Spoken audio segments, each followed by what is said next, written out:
আপনাদের সঙ্গে আছি এএস আজাদ, ঢাকার গণমাধ্যম কর্মী। দেখুন, প্রধান নির্বাচন কমিশনার এএমএম নাসির উদ্দিন কিছু গুরুত্বপূর্ণ কথা বলেছেন। আগামী নির্বাচন নিয়ে বিভিন্ন প্রশ্নের জবাব তিনি দিয়েছেন। সেই প্রশ্নে নির্বাচন আসলে কিভাবে অনুষ্ঠিত হবে কিংবা নির্বাচনে ভোটাররা কিভাবে ভোট দিবেন, এসব বিষয়ে তিনি গুরুত্বপূর্ণ কথা বলেছেন। আসুন বিষয়গুলো জানা যাক।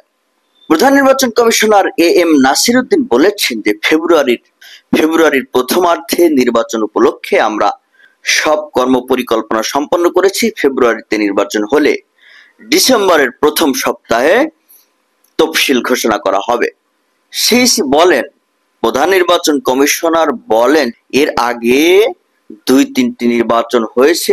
হাসিনার আমলের নির্বাচনের দিকে ইঙ্গিত দিয়ে প্রধান নির্বাচন কমিশনার বলছেন যে এর আগে 2-3টি নির্বাচন অনুষ্ঠিত হয়েছে, সেগুলো সেই নির্বাচনের মতো নতুন করে আবার একই রকম নির্বাচনের কোনো সুযোগ নেই। সুষ্ঠু ও গ্রহণযোগ্য নির্বাচন পরিচালনায় যতই বাধা আসুক হাসি মুখে তা মোকাবেলা করা হবে, তিনি দৃঢ় আত্মবিশ্বাসের সঙ্গে বলছেন। নির্বাচন কমিশন একটি অবাধ, নিরপেক্ষ এবং বিশ্বাসযোগ্য নির্বাচন আয়োজনের ব্যাপারে দৃঢ় প্রতিজ্ঞ। দায়িত্ব গ্রহণের সময় নেওয়া শপথ অনুযায়ী প্রধান নির্বাচন কমিশনার বলেন যে দায়িত্ব গ্রহণের সময় নেওয়া শপথ অনুযায়ী আমরা দেশের মানুষকে একটি অনুকরণীয় নির্বাচন উপহার দিতে চাই। এখন আইন শৃঙ্খলা বাহিনীর পরিস্থিতি আসলে কি, এই ব্যাপারে সিইসি বলেন যে 5 আগস্ট যেরকম অবস্থা ছিল 2024 সালের 5 আগস্ট এবং পরবর্তী সময় যে অবস্থা ছিল এখন কি সেরকম আছে? তিনি প্রশ্ন ছুড়ে দেন সাংবাদিকদের।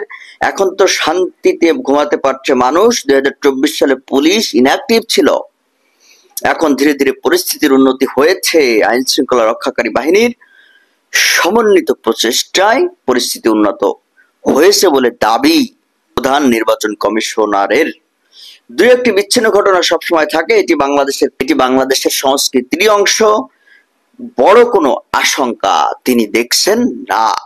এখন জাতীয় নাগরিক পার্টি অর্থাৎ এনসিপির প্রতীক শাপলা কেন দেওয়া হলো না, এ নিয়ে প্রশ্ন তুলেছেন সাংবাদিকরা। সেই প্রশ্নের জবাবে প্রধান নির্বাচন কমিশনার বলেন যে নির্বাচন কমিশনের তালিকাভুক্ত প্রতীকগুলোর মধ্যে শাপলা নেই। সাফ কথা জানিয়ে দিয়েছেন তিনি।